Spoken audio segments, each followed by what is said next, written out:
Alhamdulillah, alhamdulillahillazi nahmaduhu wa nasta'inuhu wa nastaghfiruh wa na'udzu billahi min shururi anfusina wa min sayyiati a'malina. May yahdihillahu fala mudhillalah wa may yudlil fala hadiyalah. Asyhadu an la ilaha illallah wahdahu la syarika lah, lahu ma fis samawati wa ma fil ard, wa huwal azizul hakim. Wa asyhadu anna Muhammadan abduhu wa rasuluh, arsalahu Allah basyiran wa nazira wa da'iyan ila Allah biiznihi wa sirajan munira. Allahumma fassalli wa sallim wa barik ala sayyidina Muhammadin wa ala alihi wa sahbihi ajma'in. Wardallahumma ala arba'atil khulafa'ir rasyidin Abi Bakri wa Umar wa Utsman wa Ali wa ala baqiyatis sahabati wat tabi'in wa tabi'it tabi'in wa man tabi'ahum bi ihsanin ila yaumiddin. Amma ba'du, fa ya ibadallah, usikum wa nafsi bi taqwallahi wa ta'atihi la'allakum tuflihun. Ittaqullaha haqqa tuqatih wa la tamutunna illa wa antum muslimun. Qala Allah ta'ala fi kitabihil karim wa huwa asdaqul qailin. A'udzu billahi minasy syaithanir rajim. Bismillahirrahmanirrahim. Ya ayyuhan nasu u'budu rabbakumul ladzi khalaqakum wallazina min qablikum la'allakum tattaqun. Shadaqallahul azim. Ma'asyiral muslimin, jamaah Jumat rahimani wa rahimakumullah. Bersyukur kita kepada Allah dengan mengucapkan alhamdulillahirabbil alamin. Salawat dan salam kepada Rasulullah Muhammad sallallahu alaihi wasallam dengan mengucapkan Allahumma shalli ala sayyidina Muhammad wa ala ali sayyidina Muhammad. Melalui mimbar ini, khatib juga tidak lupa untuk menyampaikan wasiat takwa. Mari sama-sama kita tingkatkan ketakwaan kita kepada Allah Subhanahu wa taala. Karena takwa adalah mustika yang paling indah yang menghiasi kehidupan kita, baik dunia maupun akhirat. Mustika yang akan selalu menyertai kita kapan dan dimanapun kita berada sampai ke dalam surganya Allah Subhanahu wa taala. Takwa merupakan azimat penyelamat bagi kita dari godaan syaitan dan godaan dunia yang akan membawa kita kepada jurang kehancuran dan menuju keselamatan kepada Allah Subhanahu wa taala. Maka Allah berpesan kepada kita di dalam Al-Qur'an, "Wa tazawwadu fa inna khairaz zadi taqwa." Berbekallah kamu, karena bekal yang paling utama dan terbaik itu, kata Allah, adalah ketakwaan kepada Allah Subhanahu wa taala. Untuk meningkatkan iman dan takwa kita kepada Allah Subhanahu wa taala, maka tidak ada jalan lain yang harus dan mesti kita tempuh melainkan setiap kita mesti mendapatkan ridha dari Allah Subhanahu wa taala. Dan untuk mendapatkan keridhaan dari Allah Subhanahu wa taala, maka jalan yang harus kita tempuh adalah tentu dengan mengenal Allah Subhanahu wa taala yang setiap waktu kita sembah, yang setiap waktunya namanya kita sebut dalam zikir-zikir kita kepada Allah Subhanahu wa taala. Dan untuk mengenal Allah lebih dekat lagi, mesti kita mengenal siapa diri kita sendiri. Karena ada postulat di dalam Islam atau statement di dalam Islam yang disampaikan oleh ulama, man arafa nafsahu faqad arafa rabbah. Barang siapa yang mengenal dirinya, maka dia akan mengenal Tuhannya. Siapa yang mengenal diri kita ini? Tentu diri kita, bahwa diri kita adalah lemah, diri kita tidak mempunyai kekuatan, diri kita tidak mempunyai ilmu yang mumpuni, tetapi yang mempunyai semuanya itu adalah Allah Subhanahu wa taala. Maka untuk mendapatkan siapa dan bagaimana diri kita dalam kehidupan ini, maka 5 hal yang mesti kita tanyakan kepada diri kita. Pertama adalah siapa kita. Yang kedua, sedang berada di mana kita saat sekarang ini. Yang ketiga, apa tugas pokok kita dalam menjalani kehidupan di dunia ini. Yang keempat, bagaimana cara menjalankan tugas pokok tersebut. Yang kelima, konsekuensi apa yang akan kita dapatkan ketika kita tidak menjalankan tugas pokok yang telah diberikan oleh Allah, atau malah sebaliknya kita meninggalkan tugas pokok kita sebagai hamba Allah Subhanahu wa ta'ala. Maka kalau 5 pertanyaan ini kita tanyakan kepada orang lain, maka akan ada 1000 alasan dan jawaban yang akan diberikan orang lain. Kalau tanya logika orang lain, akan ada 1000 logika yang akan menantang logika kita. Tetapi di saat kita bertanya kepada Allah, bertanya melalui Al-Quranul Karim yang telah diturunkan oleh Allah sebagai petunjuk, maka Allah pun akan menjawab. Dan jawaban ini tentu adalah jawaban yang sering ayatnya kita baca di dalam solat kita, dan rukun solat malahan termasuk, yaitunya suratul Fatihah, surah Al-Fatihah. 5 pertanyaan itu, yang pertama adalah ketika kita bertanya siapa kita, maka Allah menjawab melalui Bismillahirrahmanirrahim dan Alhamdulillahirabbil alamin. Dan menjadi akhlak di dalam Islam, ketika kita ingin memulai sesuatu, Nabi menyuruh dengan mengucapkan basmalah. Ketika kita mengawali makan kita, pekerjaan kita, aktivitas kita, Nabi menyuruh kita agar kita menyebut nama Allah melalui kalimat Bismillahirrahmanirrahim. Dan ketika kita telah selesai melaksanakan sesuatu rutinitas kita, pekerjaan kita, aktivitas kita, maka Nabi menyuruh kita untuk membaca Alhamdulillahirabbil alamin. Melalui ayat ini kita diberikan sinyal oleh Allah bahwa segala sesuatu yang berawal pasti dia akan berakhir, dan itulah makhluk Allah Subhanahu wa ta'ala. Siapa yang pernah hadir ke dunia ini, maka dia akan berakhir dalam kehidupan di dunia ini, dan tentunya dia akan menempuh perjalanan akhirat nantinya. Maka segala sesuatu yang berawal pasti dia akan berakhir, dan segala sesuatu, dan Allah Subhanahu wa ta'ala adalah huwal awwalu wal akhir. Allah adalah permulaan yang tiada awal dan berakhir, atau yang kemudian yang tiada akhir. Inilah keyakinan kita sebagai umat Islam.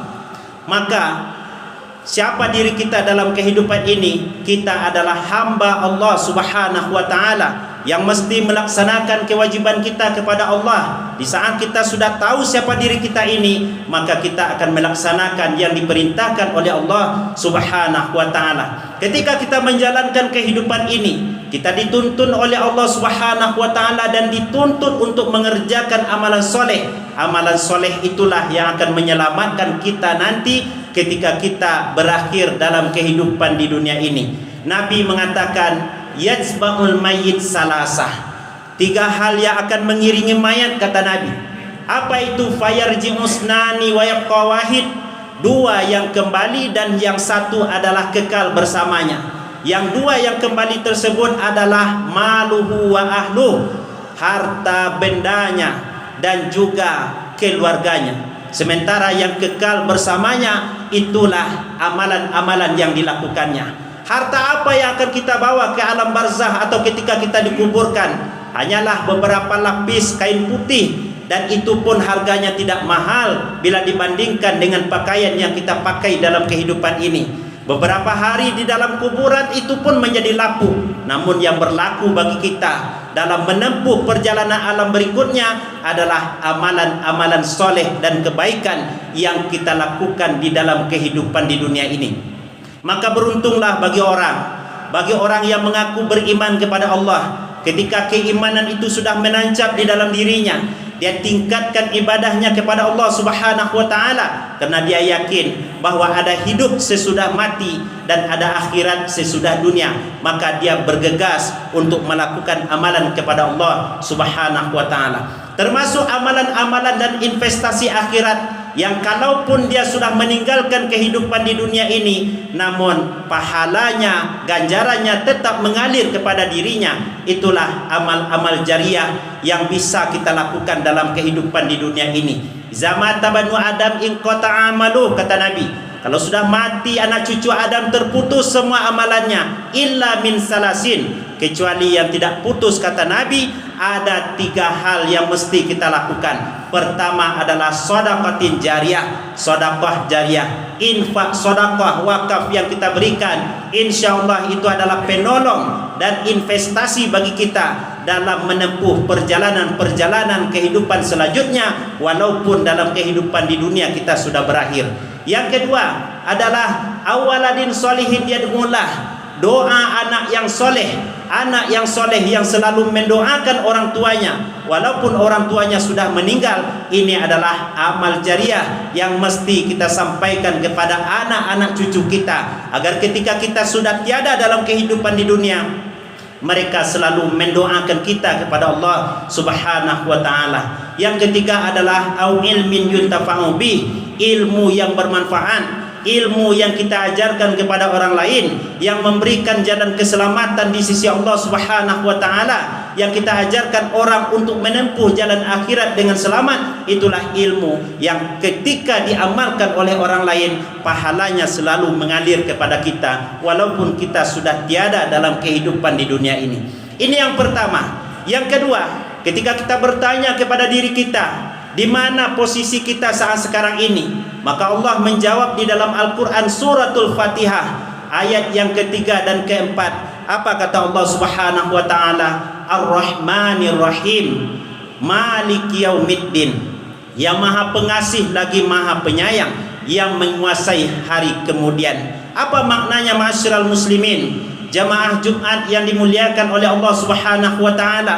Siapapun yang hidup di dalam kehidupan di dunia ini, semuanya berada di dalam genggaman kasih sayang Allah Subhanahu wa ta'ala. Dalam menjalani kehidupan ini, kalau kita ingin disayang oleh Allah, maka sayangi yang ada di sekitar kita, orang-orang yang ada di bumi Allah, makhluk yang ada di bumi Allah ini. Makanya Nabi mengatakan, irhamu man fil ardh, sayangi, kasihi orang-orang yang ada di bumi, yarhamkum man fis sama, maka Allah Subhanahu wa ta'ala dan malaikatnya akan memunculkan kasih sayang untukmu. Tapi di saat kehidupan ini zalim, orang benci sama kita, apalagi Allah Subhanahu wa ta'ala, maka ketika kita bertanya di mana posisi kita, kita berada di dalam genggaman zat yang maha pengasih lagi maha penyayang. Yang kedua, kita berada di dalam kekuasaan Allah Subhanahu wa ta'ala. Maka siapapun yang berkuasa hari ini, mulai dari Pak RT, Pak RW, sampai wali kota, sampai presiden sekalipun, semuanya itu adalah amanah yang diberikan oleh Allah Subhanahu wa ta'ala. Jalankanlah amanah itu dengan baik, dengan jalan ibadah kepada Allah Subhanahu wa ta'ala, karena ada masanya nanti orang yang menjabat hari ini, dia suatu saat tidak akan menjabat lagi. Maka Allah katakan di dalam Al-Quran, Qulillahumma malikal mulki tu'til mulka man tasha wa tanzi'ul mulka mimman tasha wa tu'izzu man tasha wa tuzillu man tasha biyadikal khairu innaka ala kulli syai'in qadir. Kalau Allah berkehendak, yang mempunyai jabatan itu akan dicabut, yang mempunyai jabatan itu akan dimuliakan oleh Allah Subhanahu wa ta'ala. Itu adalah kekuasaan Allah Subhanahu wa ta'ala. Maka lihatlah bagaimana kekuasaan yang dimiliki oleh Fir'aun tempo dulu, yang sempat mengatakan dirinya sebagai raja, namun musnah di tangan Nabi Musa dengan izin Allah Subhanahu wa ta'ala. Ma'asyiral muslimin, jamaah Jumat yang dimuliakan oleh Allah Subhanahu wa ta'ala, spirit silaturahmi inilah yang mesti kita jaga dalam kehidupan kita. Nabi SAW diutus oleh Allah ke permukaan bumi ini kepada manusia adalah tak lain dan tak bukan mewujudkan nilai-nilai silaturahim kepada manusia. Apa kata Allah dalam suratul Al-Anbiya ayat yang ke-107? Wa ma arsalnaka illa rahmatan lil alamin. Kami tidak mengutusmu Muhammad melainkan adalah menjadi rahmat bagi seluruh alam. Bukan hanya kepada manusia saja, bahkan kepada makhluk-makhluk yang lain pun kehadiran Nabi sallallahu alaihi wasallam adalah menjadi rahmat. Ketika terjadi peperangan dengan orang-orang yang menentang Islam, Nabi menyampaikan kepada sahabat beliau, jangan kalian patahkan ranting, jangan kalian bunuh orang-orang tua yang tak berdaya, jangan kalian siksa anak-anak, karena itu adalah perlakuan zalim kepada orang lain. Ma'asyiral muslimin, jamaah yang dimuliakan oleh Allah Subhanahu wa taala. Maka oleh karena itu, spirit inilah yang harus kita jaga dalam kehidupan ini. Rumah tangga, ya kan, kalau sudah ada nilai rahmat di dalamnya, inilah yang didoakan orang ketika anak kita atau kita berminantu dengan orang lain atau kita nikah dulu, semoga sakinah, mawaddah dan rahmah. Ketika kita sholat yang diawali dengan kalimat Allahu Akbar, namun di penutup salam, di penutup sholat kita mengucapkan Assalamualaikum warahmatullah. Kita mohon kepada Allah agar orang yang ada di sekitar kita juga diberikan keselamatan dan rahmat dari Allah Subhanahu wa taala. Demikian pula halnya ketika terjadi Nabi SAW dicaci, dimaki, dihina, dinistakan oleh orang Taif, maka Nabi SAW bukan langsung membalas, tapi Nabi SAW berdoa kepada Allah dengan doa-doa yang dikabulkan oleh Allah Subhanahu wa taala. Allahumma hdi qaumi fa innahum la ya'lamun.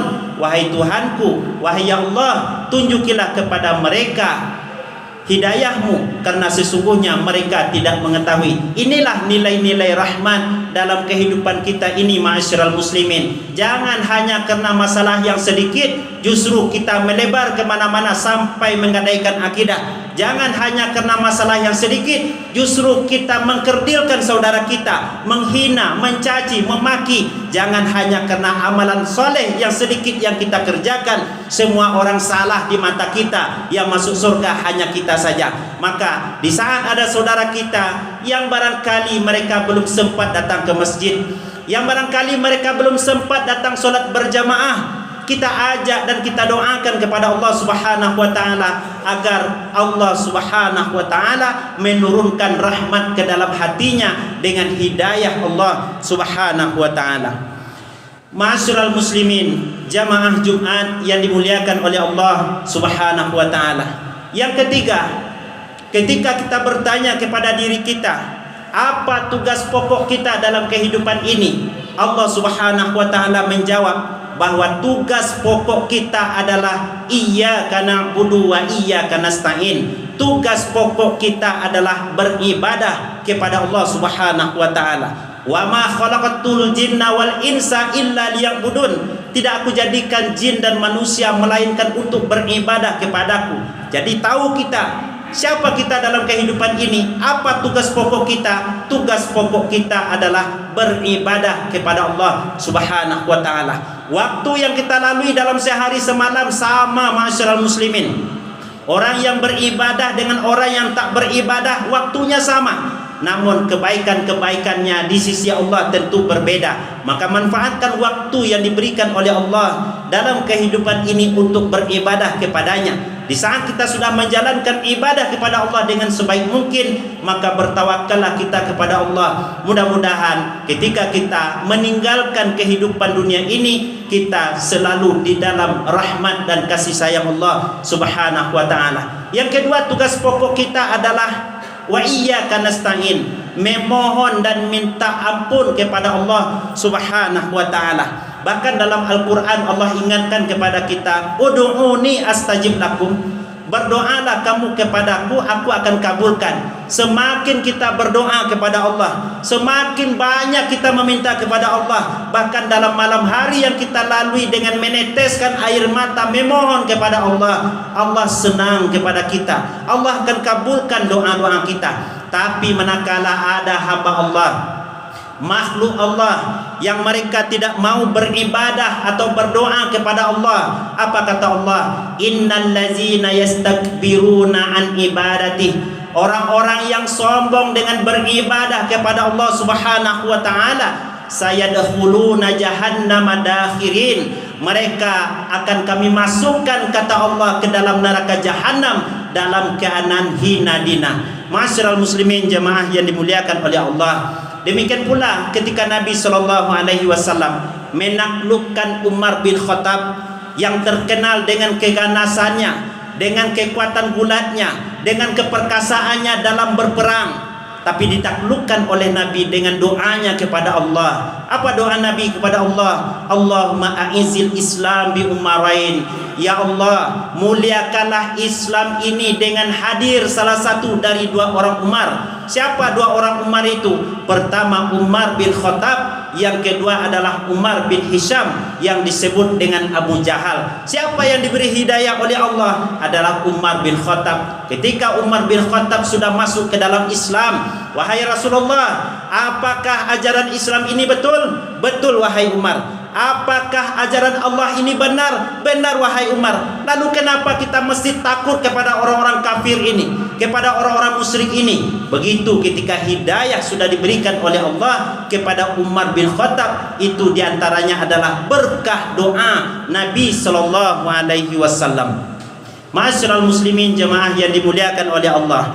Yang keempat, pertanyaan yang harus kita tanyakan kepada diri kita adalah bagaimana cara menjalankan tugas pokok tersebut, bagaimana cara menjalankan ibadah kepada Allah dan selalu berdoa kepada Allah tersebut.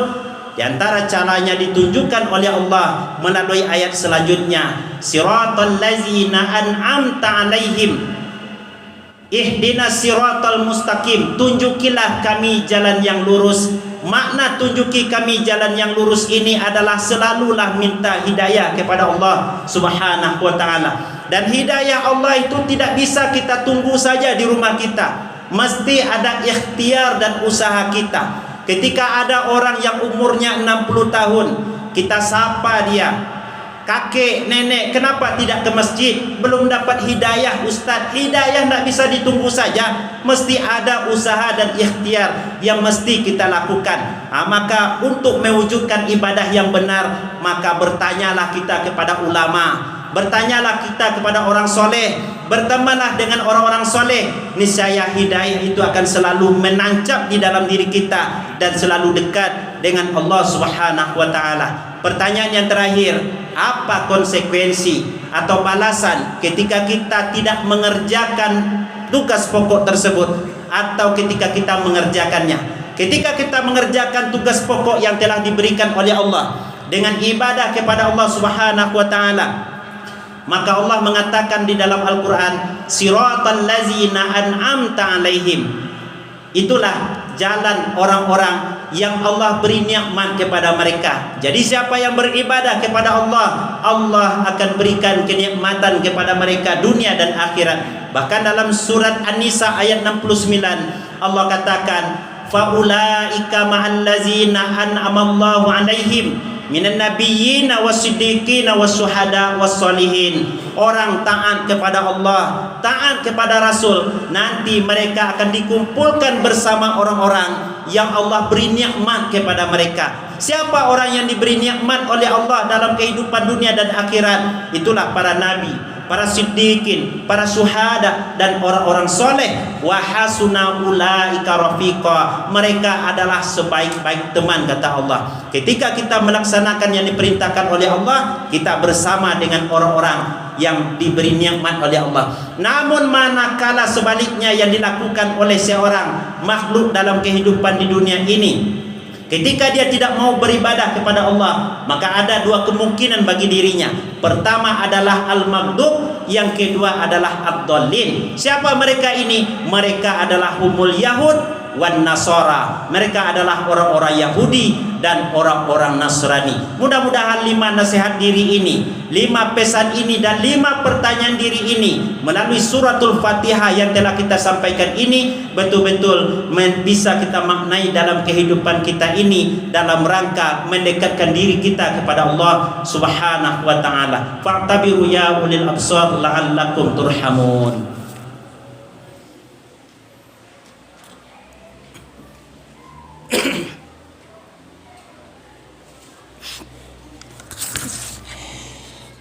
Alhamdulillahi rabbil alamin, wassalatu wassalamu ala asrafil anbiya'i wal mursalin, sayyidina wa habibina Muhammadin wa ala alihi wa sahbihi ajmain. Asyhadu an la ilaha illallah wahdahu la syarikalah wa asyhadu anna Muhammadan abduhu wa rasuluh sallallahu alaihi wasallam.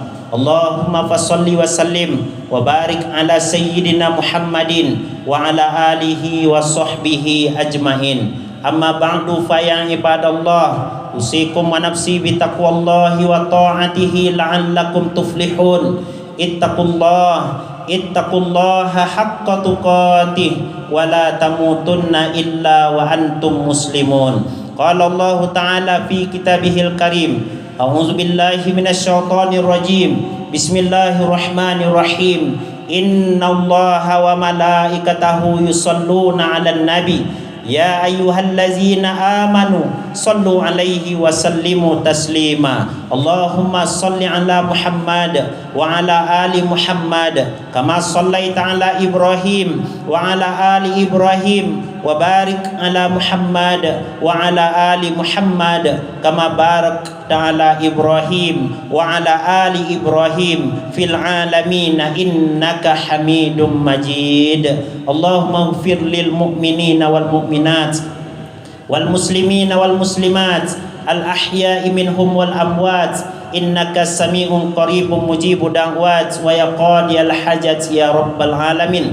Allahumma ansur man nasraddin wa khzul man khazalal muslimin wa ahlikil kufrata wal mubtadi'ata wal musyrikin wa dammir a'daka a'dad-din wa alif baina qulubil mu'minin. Allahumma a'inna ala zikrika wa syukrika wa husni ibadatik. Allahumma inna nas'alukal huda wat tuqa wal afafa wal ghina. Rabbana atina fid dunya hasanah wa fil akhirati hasanah wa qina azaban nar. Ibadallah, innallaha ya'muru bil adli wal ihsan wa ita'izil qurba wa yanha 'anil fahsya'i wal munkar wal baghi ya'izukum la'allakum tadhakkarun wa la zikrullahi akbar. Aqimus shalah li zikrillah.